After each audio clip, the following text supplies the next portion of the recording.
The boy who helped a millionaire bitten by a venomous snake. The next day a Maybach appeared in front of his house. The afternoon sky was ablaze with sunlight, but Frank's mood was quite the opposite. He had just escaped a tense meeting and decided to drive away from the city in search of some peace. His luxury car sped along a narrow road leading to a remote countryside.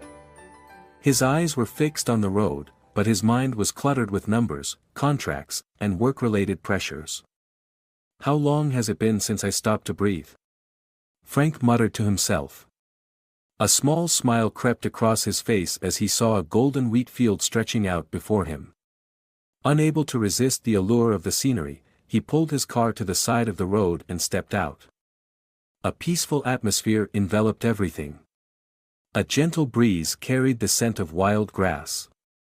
Frank walked along the narrow dirt path, his polished shoes quickly getting smeared with mud.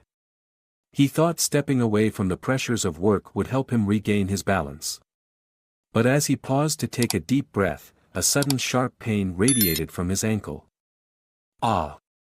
Frank cried out, reflexively pulling his leg back. Looking down, he saw a small brown snake slithering quickly into the grass. Two tiny red puncture marks stood out vividly on his skin. Frank panicked. He tried to stay calm, recalling what he had read about venomous snakes. Don't panic, don't let the blood flow faster, but theory was of little use as fear began to overwhelm his mind. He fumbled for his phone in his pocket, but when the screen displayed no signal, his heart pounded like a drum. Frank tried to hobble back toward his car, but each step became increasingly difficult. The venom seemed to be spreading, making his leg ache and go numb. He stumbled and sank to the ground, cold sweat breaking out all over his face. "Help, someone help me," he shouted, but only the wind responded. Just when Frank thought all hope was lost, a faint sound echoed in the distance.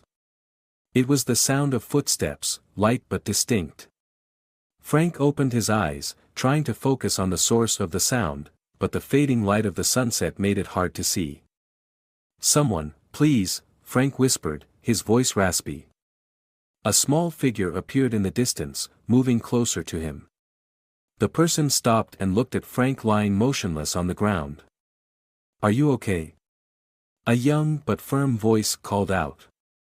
Frank looked up. Standing before him was a boy, around 14 years old, with messy brown hair and bright, intelligent eyes. He wore an old t-shirt and jeans, looking as though he had just returned from some adventure. Snake bite," Frank stammered, trying to point to his leg. The boy immediately crouched down to examine the wound. His face was unervingly calm, showing no fear or panic. "You've been bitten by a snake. We need to act quickly," the boy said with unwavering confidence. Frank wanted to say something else, but his body wouldn't cooperate. Each breath grew harder, and everything around him started to blur. "Stay awake," the boy barked softly, shaking Frank's shoulder. "You can't fall asleep now, understand? I'll help you, but you have to trust me." Frank managed a weak nod, though doubt lingered in his mind. Who could trust a mere child? But in this situation, he had no other choice. Who are you?" Frank whispered, his voice barely audible. "My name's Luke," the boy replied quickly. "My father is a medic. I know first aid, and I'm going to help you survive this. Don't worry."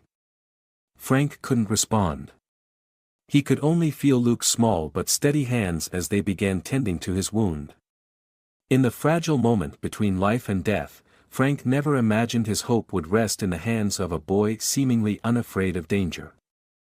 Luke quickly assessed the wound on Frank's leg, his eyes glowing with intense focus. The bite marks were deep, and the red swelling around them clearly indicated venom spreading. "Listen carefully, you need to stay calm," Luke said, his tone far more commanding than his small stature suggested. "I'm going to do my best to help you, but you need to follow my instructions." Frank barely nodded, his body almost lifeless. His half-open eyes betrayed doubt and fear, but Luke had no time to persuade him. "First, don't move your leg anymore. The venom will spread faster if blood circulation increases. Luke pulled a handkerchief from his pocket and quickly tied it tightly around Frank's thigh, about 2 inches above the bite. "What are you doing?" Frank murmured, his voice trembling. "A tourniquet. I have to stop the venom from spreading upward," Luke explained briefly. He grabbed a nearby stick to tighten the makeshift bandage, twisting it securely. The pain in Frank's leg made him groan, his face drenched in sweat.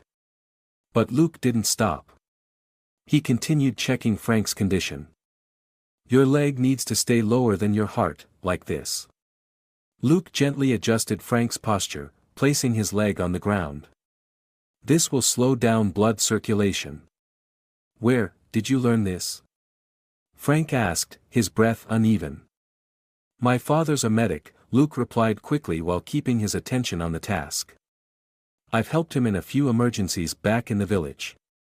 But I've never dealt with a venomous snake before." Frank wanted to say something, but the pain and exhaustion kept him silent. Luke continued working, his hands trembling slightly as he unfastened a water bottle from his belt to check its contents. "You can't drink water right now, but I need to clean the wound." Luke poured a small amount of water over the bite, then used a clean cloth to gently wipe it. His face remained calm, but inside, he was filled with worry. "Do you think you can do this?" Frank asked weakly. "I have to. There's no other choice," Luke replied, his eyes flashing with determination. "But you need to stay strong. If you give up, there's nothing I can do." Frank fell silent. Luke's words rang like a command, forcing him to fight to stay conscious. But every passing second made his body feel heavier, and the pain grew more excruciating. Luke reached into his bag and pulled out a small rope. He used it to secure Frank's leg, preventing any involuntary movement. "How long ago did the snake bite you?" Luke asked. Not long. Maybe 15 minutes, Frank stammered. Luke nodded. "We still have time. But I need to get you to an adult or a medical station as soon as possible. It's not safe here." Frank looked at the boy, his eyes fading but still filled with doubt. "You're just a kid. How can I trust you?" Luke paused and stared straight into Frank's eyes. "You don't have a choice. I'm here, and I'm not letting you die." Luke's firm tone left Frank with nothing more to say. The boy stood up, scanning the remote, desolate area. He knew he couldn't let this situation drag on any longer. "Save your strength. I'm going to carry you," Luke said as he adjusted the strap on his shoulder. Frank's eyes widened. "You're crazy. I'm too heavy for you." "It doesn't matter. Just don't struggle or move." Luke crouched down and hoisted Frank onto his back. Despite his thin and seemingly frail frame compared to Frank's larger body, Luke didn't hesitate. Taking a deep breath, he lifted Frank with all the strength he had. "I can't stop. I have to save him," Luke murmured, trudging along the uneven dirt path. Frank could feel the vibrations of Luke's steps. Each one was a Herculean effort, and Frank couldn't help but feel admiration. "You don't have to do this," Frank said softly. "I'm just a stranger." "No, you're not just a stranger," Luke interrupted. "If I don't help you, who will? Out here, we can only rely on each other." Those words struck a chord in Frank's mind. He realized that, in these life and death moments, everything he once thought mattered, money, status, power, suddenly felt meaningless. The two continued forward, even as Luke began to tire. Sweat poured down the boy's face, and each step seemed heavier than the last. "You don't have to sacrifice so much," Frank said, his voice breaking. Luke remained silent. He knew that stopping would mean the end for Frank. As the evening faded into dusk, darkness began to envelop them. But within Luke burned a small yet powerful flame of determination. Darkness blanketed the narrow dirt road as Luke and Frank struggled onward. Cold wind swept across the fields, sending shivers down Luke's spine, but he refused to stop. Frank lay on Luke's back, gasping for breath, his body growing heavier by the minute.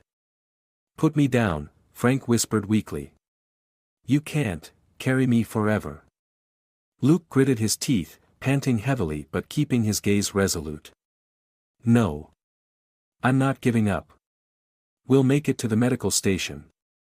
I promise." Luke's simple but determined response silenced Frank. He wasn't sure if he was surviving because of the boy's extraordinary strength or if it was Luke's unwavering spirit keeping him conscious. Luke's steps grew heavier. His worn shoes sank into the soft earth, and the biting wind seemed intent on defeating them both. Yet Luke's mind was fixed on one thought: I must save him. "Do you think we'll make it in time?" Frank asked weakly. Luke didn't look back and answered firmly. "We will. But you need to stay awake. Don't fall asleep, do you hear me?" Frank nodded faintly, fighting the drowsiness creeping over him. The venom had rendered his body numb, and every breath felt like a battle. Yet Luke's strong voice tethered him to reality. "You're just a kid," Frank murmured. "How can you do all this?" Luke paused briefly to adjust Frank on his back. Turning his head, his eyes were filled with unwavering determination. "I don't have a choice. If my father were here, he would do the same thing. He always said that in emergencies, hesitation isn't an option." Frank gazed into Luke's eyes and saw no fear, only a strange and profound courage. A pang of shame passed through Frank's mind. He had spent his life relying on wealth and power, but now his survival depended entirely on a boy armed with nothing but sheer willpower. "You're a remarkable boy," Frank said, his voice choking with emotion. Luke didn't reply. He couldn't afford to be distracted. His mind was solely focused on finding the medical station. Yet every step felt longer and more grueling, and he knew time was running out. As the last rays of sunlight vanished, Luke relied on the faint glow of a small flashlight strapped to his backpack. The road ahead grew rougher, littered with deep ruts and sharp rocks. Every step was a challenge, but Luke pressed on, even as his legs began to tremble. "I have to keep going. I can't stop," he murmured to himself, as if reminding his body to move. Frank felt Luke's determination, but he knew the situation was becoming dire. His breathing grew labored, and his mind started to drift. "Luke," Frank whispered, his voice so faint it was barely audible. "If I don't make it." "No. You will make it." Luke cut him off, his voice sharp as a blade. "Don't say things like that. I didn't carry you this far to hear you give up." Frank managed a faint smile, though it was full of exhaustion. "You're so stubborn, but I think I'm grateful for it." Luke didn't respond. He couldn't allow himself to lose focus. His thoughts were entirely on getting to the medical station. But each step grew harder, each second ticking away like a clock winding down. A chirp from an insect in the nearby field startled Luke. He stopped, scanning the surroundings under the dim light. "Is something wrong?" Frank asked, noticing Luke's hesitation. "No, it's just. I think we need to move faster," Luke replied, his voice trembling slightly. Frank could sense the worry in Luke's tone but had no idea how to help. His body was entirely unresponsive, and he had no choice but to rely on Luke to keep going. "Luke," Frank called softly. "What?" "If you can't, you don't have to keep going. Be quiet." Luke snapped, startling Frank. "I told you, I'm not leaving you behind. If you say that one more time, I won't listen." Frank fell silent. For the first time in his life, he felt the power of someone else's unyielding determination. Luke's steps grew heavier still. Sweat dripped down his face, but he didn't stop. In his mind, there was only one goal: to get Frank to safety. When a faint light appeared in the distance, Luke exhaled a small sigh of relief. We're almost there. Hold on just a little longer. Frank didn't reply. His eyes were half closed, and Luke had to shake his shoulder to keep him awake. You can't sleep. Do you hear me? Luke shouted, his voice echoing through the still night. Frank barely opened his eyes, struggling to respond. You. Luke, thank you. Luke didn't reply, tightening his grip to keep Frank securely on his back. Despite the pain coursing through his entire body, he kept moving forward. The small silhouette of Luke, carrying a man far larger than himself, was like a faint glimmer of light in the pitch-black night. The dim glow in the distance was their only beacon of hope amidst the suffocating darkness surrounding them. Luke poured all his remaining strength into every step, his heavy feet refusing to stop. The night's chill seeped through his thin clothes, making his body tremble, but he gritted his teeth and pressed on. We're almost there, Luke whispered, more to encourage himself than to speak to Frank. Frank remained limp on Luke's back. His breaths were faint and labored, each one a painful effort. He could no longer speak clearly, but faint murmurs escaped his lips. Don't leave me, kid. Nobody's leaving anyone, Luke replied, his voice shaking with exhaustion. You just need to stay awake a little longer. We're almost safe. Luke adjusted his backpack straps, keeping Frank stable on his back. Each step was a battle against his own body, but Luke pushed away any negative thoughts. His face was tight with determination, his eyes fixed on the light ahead. I have to make it. I have to save him, he whispered to himself, his breath coming in short gasps. The road grew increasingly treacherous. Under the weak beam of his small flashlight, Luke could see sunken patches of dirt and sharp rocks scattered along the path. But he had no other choice. Each slip or stumble sent jolts of pain through his exhausted legs. He had to pause a few times to catch his breath, but the biting cold forced him to keep moving. Frank mumbled something, but Luke couldn't make it out. He bent down slightly and loosened the rope that kept Frank secured to his back. What did you say? Luke asked, his voice still steady despite his exhaustion. You're insane, Frank murmured, his lips pale. A boy, doing this, for a stranger. Luke pressed his lips together tightly, his eyes flashing with determination. I don't see it that way. I'm just doing what I have to do. If I left you behind, I wouldn't deserve to be my father's son. Frank fell silent. Luke's words struck him like a splash of cold water. He had spent his entire life calculating risks and benefits, weighing every decision by what he could gain or lose. Yet here, in the middle of this dark, desolate night, a boy he had never met was willing to sacrifice everything to save him, without any reason or promise of reward. Your father must be so proud of you, Frank whispered faintly. Luke didn't respond. He knew that if he let himself dwell on those words, his legs might refuse to carry him any farther. He took a deep breath, focusing on the sole goal ahead, getting Frank to safety. As the distance to the faint light shrank, Luke realized it wasn't a medical station after all, it was a small house in the middle of the field. Light spilled from its windows, illuminating a narrow dirt path leading to the front door. Luke froze, disappointed that his only hope wasn't the destination he had envisioned.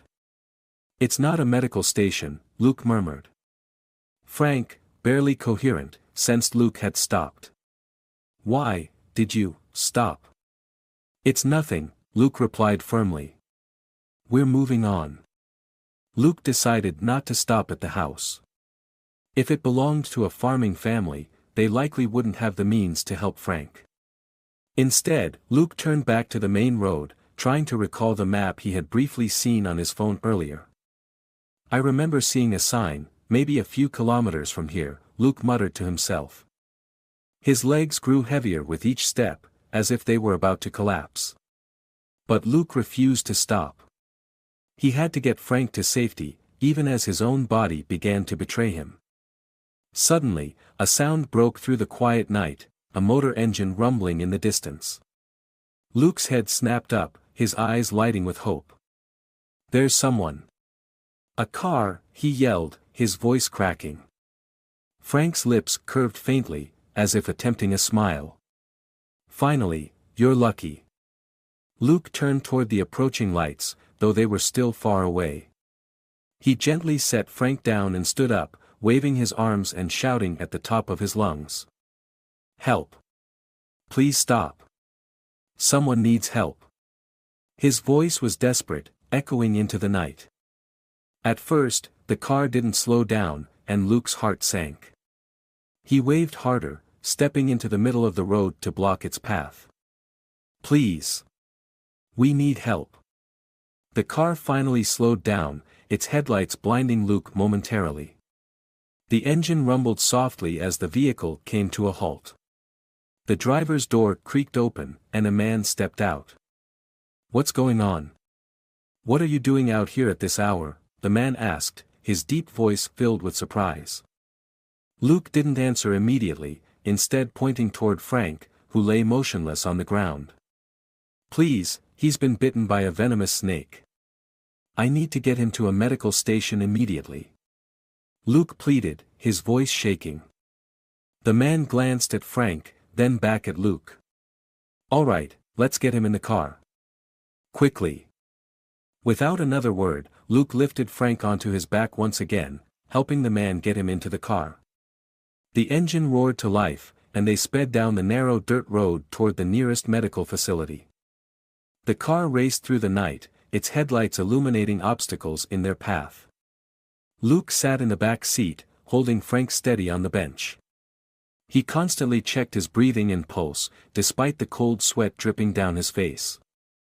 "Please, drive faster," Luke shouted to the man behind the wheel, his voice trembling with urgency.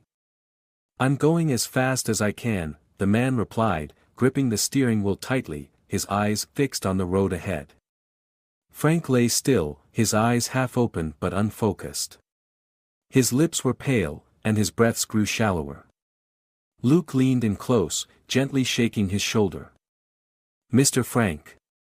You need to stay awake. Don't fall asleep," Luke shouted, his voice breaking. Frank barely opened his eyes, struggling to respond. "Kid. I'm so tired." "No. You can't sleep." Luke gripped Frank's hand tightly, his voice quivering. "You have to listen to me, just a little longer. We're almost there." Frank nodded faintly, but it was clear he was fighting against his own body. Pain, exhaustion, and venom were wearing him down with every passing second. Luke bit his lip, his eyes fixed on every small movement Frank made, as if a single moment of stillness would mean life slipping away forever. "What's your name?" the driver asked, breaking the heavy silence. "Luke," he replied curtly, his eyes never leaving Frank. "Luke, you're doing great. Keep him awake, we're almost there," the man encouraged, his voice steady and reassuring. Luke didn't respond. He didn't care about praise or recognition. All he cared about was Frank and finding a way to save his life. Suddenly, Frank jerked, his body convulsing violently. A sharp cry of pain escaped his lips as his hands trembled uncontrollably. "He's having a seizure," Luke shouted, leaning over to steady Frank's body. "Hurry. We're running out of time." The driver pressed the gas pedal harder, the car jolting over the rough road with unsettling creaks and rattles. Luke felt his heart pounding against his chest. Every second felt critical, and any delay could render all his efforts meaningless. "Is he still breathing?" the driver asked, his voice tinged with worry. Luke leaned closer to check. Frank's breathing was faint but still present. He nodded, his eyes glimmering with a fragile hope. "Yes, but it's very weak. Please, faster." Ahead, the faint lights of a small medical station came into view. Luke shouted, his voice breaking with a mix of desperation and relief. "There it is. That's the medical station. Do you see it, Frank? We made it." Luke was nearly in tears, his voice trembling with emotion. Frank barely opened his eyes, catching a glimpse of the lights. A faint smile crossed his lips, but he lacked the strength to say anything. Luke gently patted his shoulder, as if willing him to keep fighting. Just a little more. You have to hang on. Luke said, his hands shaking with emotion. The car screeched to a halt in front of the medical station. Luke jumped out, yanked open the back door, and, with the driver's help, carefully carried Frank out of the vehicle. Medical staff rushed toward them, quickly placing Frank on a stretcher and assessing his condition.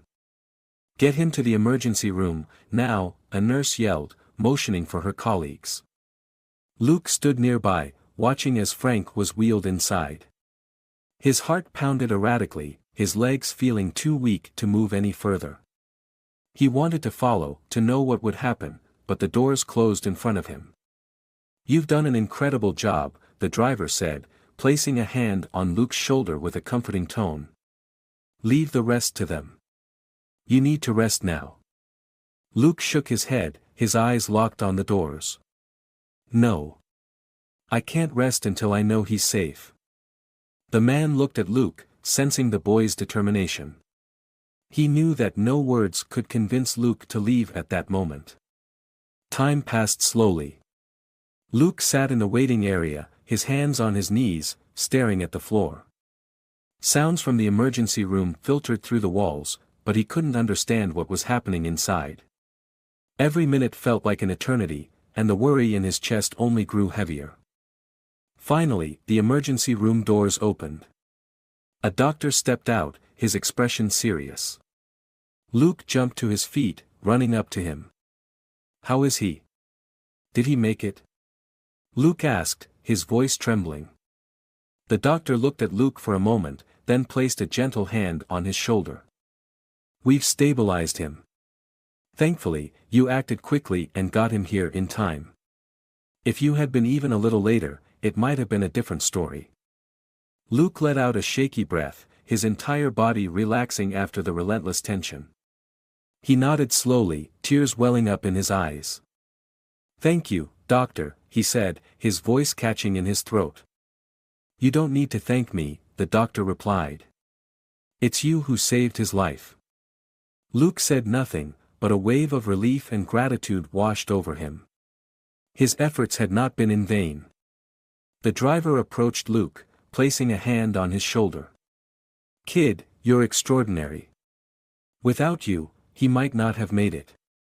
Luke offered a faint smile and nodded. Thank you for stopping. I wouldn't have known what to do without your help. The driver looked at him with admiration. No, I should be thanking you. It's rare to see a boy as brave and determined as you. Do you know his name? Luke shook his head. All I know is his name is Frank. We've never met before. The driver was surprised. And yet you did all this to save him. That's truly remarkable. Luke didn't reply. Instead, he looked down at his shoes, now caked in mud. The compliments didn't sit well with him. All he wanted now was to go home, back to the quiet peace of his village. The man observed him for a moment and gently asked. Do you want to stay and visit him? When he wakes up, he'll surely want to thank you. Luke lifted his head, his eyes bright but resolute. There's no need. I just did what I had to do. He doesn't need to know who I am. The driver frowned, confused. But you saved his life. Why wouldn't you want him to thank you? Luke gave a faint, bittersweet smile. One day, he'll recover, and life will go back to normal. I don't want him to carry the burden of a debt he feels he needs to repay. Sometimes, doing good without leaving a trace is the best way. Without waiting for another word, Luke walked out of the waiting area of the medical station.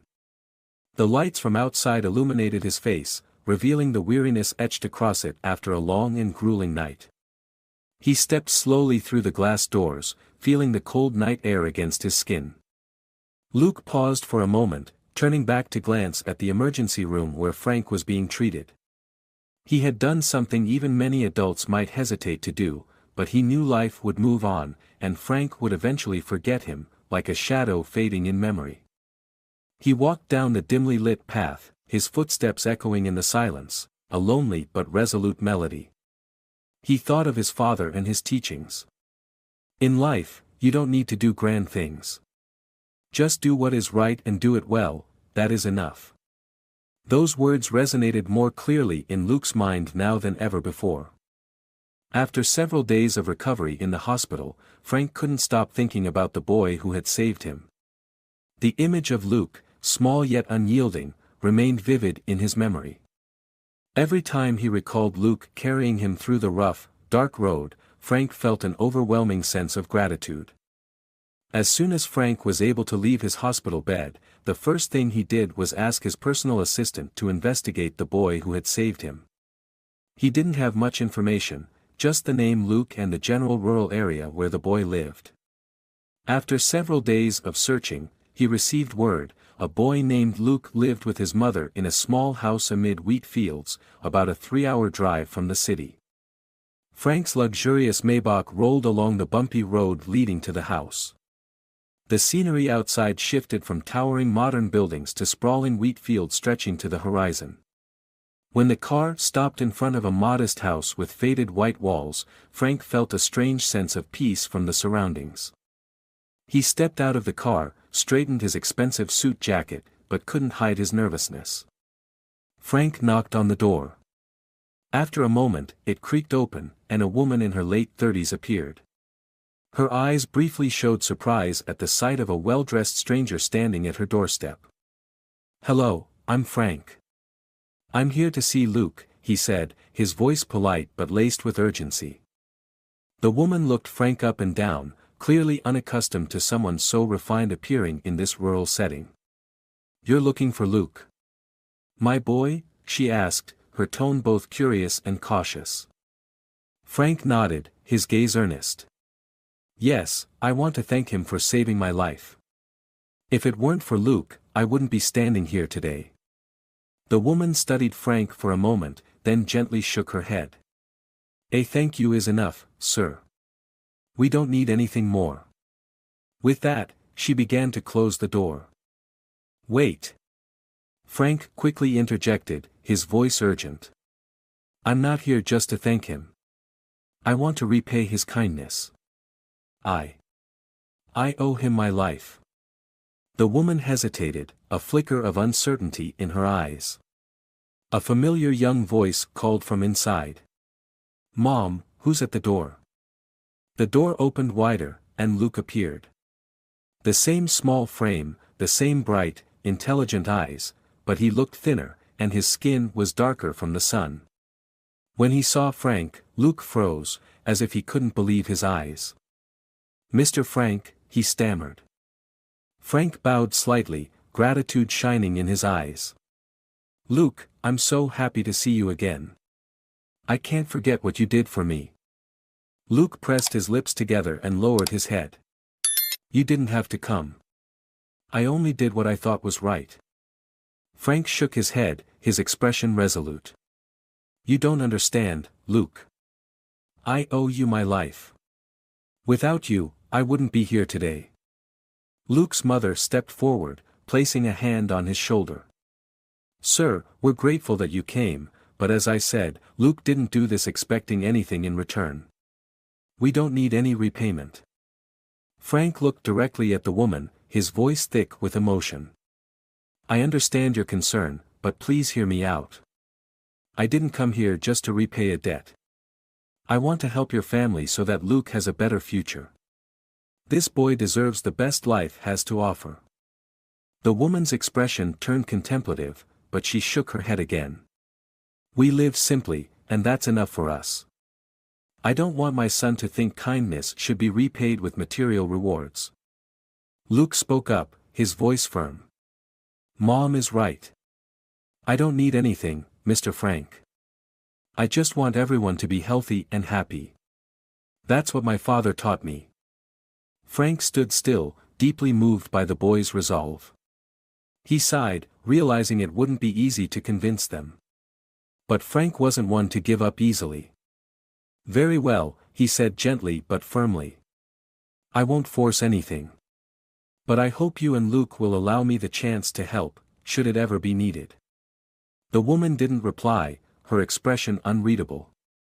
Luke stood by her side, his eyes showing a maturity far beyond his years. Frank bowed slightly before leaving, but in his heart, he resolved that this wouldn't be the end. On the drive back to the city, he brainstormed different ways to reach out to this small family, determined to find a meaningful way to honor Luke's kindness. Back in the city, Frank couldn't get Luke and his mother out of his mind. He began planning ways to approach them tactfully and effectively. He didn't want to simply repay them but genuinely hoped to help Luke and his mother in practical ways. The first week, Frank sent a small package to Luke's home. Inside was a handwritten letter and a new backpack for the boy. Frank wrote, "Luke, you saved my life, and I will never forget it. I'm sending you this backpack as a small token of my gratitude. I hope it will serve you well on the long journeys I believe you will continue to take in life. Stay as strong as you were when you saved me. Frank." A few days later, the backpack was returned, along with a neatly written note from Luke. "Dear Mr. Frank, thank you very much, but I can't accept this gift. I only did what anyone would have done in that situation. Please don't worry about me anymore. Luke." Frank smiled as he read the letter. Luke's integrity only strengthened his resolve. This time, he decided to visit in person. He wanted to speak with Luke's mother to learn more about their lives and find a way to help. When the Maybach appeared at Luke's house for the second time, his mother opened the door with an expression that was wary but not unfriendly. She invited Frank inside, where everything was modest but tidy. Frank noticed that every item in the house had been cared for meticulously, from the carefully patched tablecloth to the family photos on the wall. "Today, I didn't come to force anything on you," Frank began, his gaze sincere. "I only want to understand more about Luke and your family. To me, this boy didn't just save my life, he taught me a profound lesson about kindness and resilience." Luke's mother sat down on a chair, silently observing Frank. Finally, she spoke. "I deeply appreciate your sentiment, but as I've said before, Luke didn't do this expecting anything in return. We live simply, and that's enough for us. But don't you think Luke deserves a better education?" Frank asked gently. "He's intelligent, brave, and I believe that with some support, he could achieve incredible things." His mother hesitated. She knew Luke was a special child, but their life was simple, and she didn't want her son to be swept into the complexities of the outside world. "I don't want him to change," she said slowly. "I'm afraid the good qualities he has now might be lost." Frank nodded. "I understand your concern, but I don't want to change Luke. I want to give him opportunities to develop those good qualities further. I'm not here to impose, I just want to support, if you'll allow me." Their conversation stretched into the late afternoon. Luke sat silently, listening, occasionally glancing at his mother with understanding in his eyes. When Frank finally prepared to leave, Luke's mother sighed. "We'll think about what you've said. But I hope you understand that any help must come from goodwill, not out of obligation," she said. Frank smiled. "I only want the best for Luke and you." Over time, Luke and his mother grew accustomed to Frank's visits. He often stopped by with interesting stories and small gifts like books and school supplies, which he insisted were just to encourage Luke. Gradually, his sincerity and persistence began to change Luke's mother's attitude. One afternoon, as sunlight spread across the wheat fields, Frank visited again. This time, he brought a large bag filled with science books and a small telescope. Luke was immediately drawn to it but remained reserved. "I've always dreamed of seeing the stars clearly," Luke admitted, his eyes sparkling. "But Mom says dreams aren't always realistic." Frank knelt down, looking Luke in the eye. "Luke, you did something extraordinary, something very few people could do. So don't ever let anyone tell you your dreams aren't worth pursuing. Luke stayed silent, but his eyes shone with newfound confidence. From a distance, his mother watched the scene unfold, and for the first time, she felt her heart soften.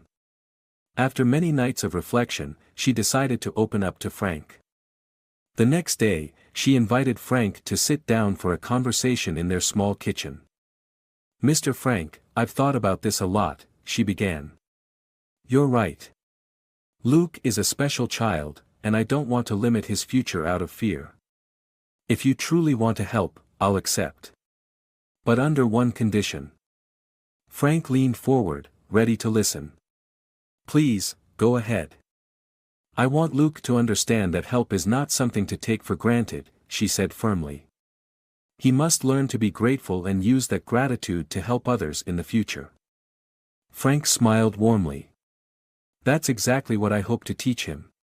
You can rest assured." From that moment on, Frank began supporting Luke and his mother more concretely. He sponsored Luke to attend a prestigious high school in the city, where his talents could flourish. But Frank didn't stop at paying tuition. He regularly spent time with Luke, sharing life lessons, teaching him how to face challenges, and explaining the importance of helping others. At first, Luke remained distant, but he soon realized that Frank was different. He wasn't just a wealthy businessman, he was someone who deeply understood the value of sacrifice and courage. Frank became a mentor and a trusted friend to Luke. As time passed, the bond between Frank and Luke's family grew stronger. One weekend, Frank invited them to visit his home in the city. Luke couldn't hide his amazement as he stepped into the sprawling mansion with meticulously trimmed gardens and an enormous library. "Is this your house?" Luke asked, his voice filled with curiosity. "Yes," Frank replied with a gentle smile. "But a house is just bricks and mortar. What truly matters are the people inside it." Luke nodded as if he understood something profound. "Do you live here alone?" Frank was silent for a moment before nodding. "Yes. I've grown used to being alone. But sometimes, I think I've missed out on the things that really matter." His words lingered in Luke's mind throughout the afternoon. When the visit came to an end and Luke and his mother were about to leave, Luke turned back to Frank and said, "You haven't missed out on anything. You've done so much good, and that's what really matters." Frank looked at the boy, his heart swelling with emotion.